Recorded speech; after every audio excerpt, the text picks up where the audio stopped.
Shah news में आपका इस्तकबाल है। ताज़ा तरीन खबरों के लिए देखते रहिए शाह न्यूज।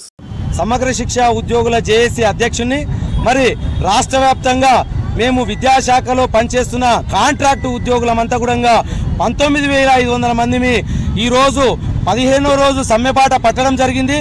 మరి గత సంవత్సరం కూడా సమ్మె చేస్తున్న సందర్భంలో నాటి పిసిసి అధ్యక్షుడు హోదాలో ఉన్న రేవంత్ రెడ్డి సార్ గారు వరంగల్ జిల్లాలోని హన్మకొండలో మా సభకు విచ్చేసి సంఘీభావం తెలుపుతూ మీ సమ్మెకు సంఘీభావం తెలుపుతున్నాము, మీరు మా ప్రభుత్వం వచ్చిన 100 రోజుల్లోనే మీకు అందరు కూడా రెగ్యులరైజ్ చేస్తామని స్పష్టమైన హామీ ఇవ్వడం జరిగింది।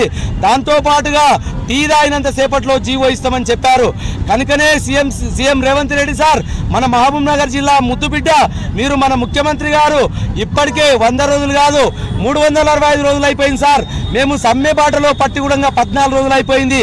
మరి స్పందించండి, వేడుకుంటున్నాం మిమ్మల్ని। మరి సమగ్ర శిక్షా అభియాన్లో వివిధ విభాగాల్లో రాష్ట్ర వ్యాప్తంగా 19500 మంది ఉద్యోగులుగా పనిచేస్తున్నాము। మేమంతా కూడా రోస్టర్ కమ్ మెరిట్ ప్రకారమే డిఎస్సి డిస్ట్రిక్ట్ సెలక్షన్ కమిటీ ద్వారా రిక్రూట్మెంట్ కాబడినాం సార్।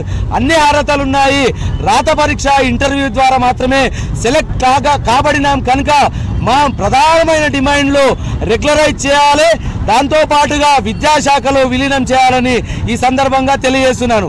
కనుకనే ఈరోజు 15వ రోజు సందర్భంగా మరి డాక్టర్ బిఆర్ అంబేద్కర్ రాజ్యాంగ నిర్మాత గారికి మేము వినతి పత్రం ఇచ్చి రిక్వెస్ట్ చేస్తున్నాము, అభ్యర్థిస్తున్నాము, సార్ మనసు మార్చి తొందరగా మాకంతా కూడా రెగ్యులరైజ్ చేసే విధంగా మా న్యాయమైన డిమాండ్లను సాధించే విధంగా ఒక తీపి కబురు అందించాలని ఈరోజు మరి అంబేద్కర్ గారికి వినతి పత్రం ఇవ్వడం జరిగింది।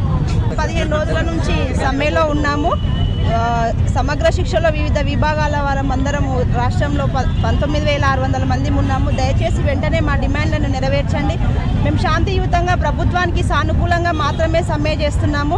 మా డిమాండ్లను నెరవేర్చండి రేవంత్ రెడ్డి గారు, సీఎం గారు మిమ్మల్ని వేడుకుంటున్నాము। కేజీబీవీలలో పిల్లలకి బోధన ఆగిపోయి 15 రోజులు అవుతున్నదండి। పేరెంట్స్ చాలా ఆవేదనతో ఉన్నారు, పిల్లలు ఆవేదనతో ఉన్నారు। మా ఆవేదనని అర్థం చేసుకోండి సార్। మాకు మీరు ఇచ్చినటువంటి డిమాండ్ హన్మకొండ వేదికగా ఏదైతే మీరు మాకు ఇచ్చినటువంటి ఆ యొక్క హామీని మేము అమలు చేయాలని చెప్పి మిమ్మల్ని రిక్వెస్ట్ చేస్తున్నాము। ఖచ్చితంగా మీ పైన మాకు నమ్మకం ఉన్నది సార్। మీరు ప్రజాపాలన అన్నారు కాబట్టి పాలమూరు ముద్దుబిడ్డగా మేము ఇక్కడ నుంచి పాలమూరు వేదికగా మన రాజ్యాంగ నిర్మాత అయినటువంటి బిఆర్ అంబేద్కర్ గారికి మేము వినతి పత్రం ఇచ్చి మరొకసారి మీకు విన్నవించుకుంటున్నాం సార్। దయచేసి మా సమస్యలను అతి త్వరలో పరిష్కరిస్తారనే నమ్మకం మాకున్నది।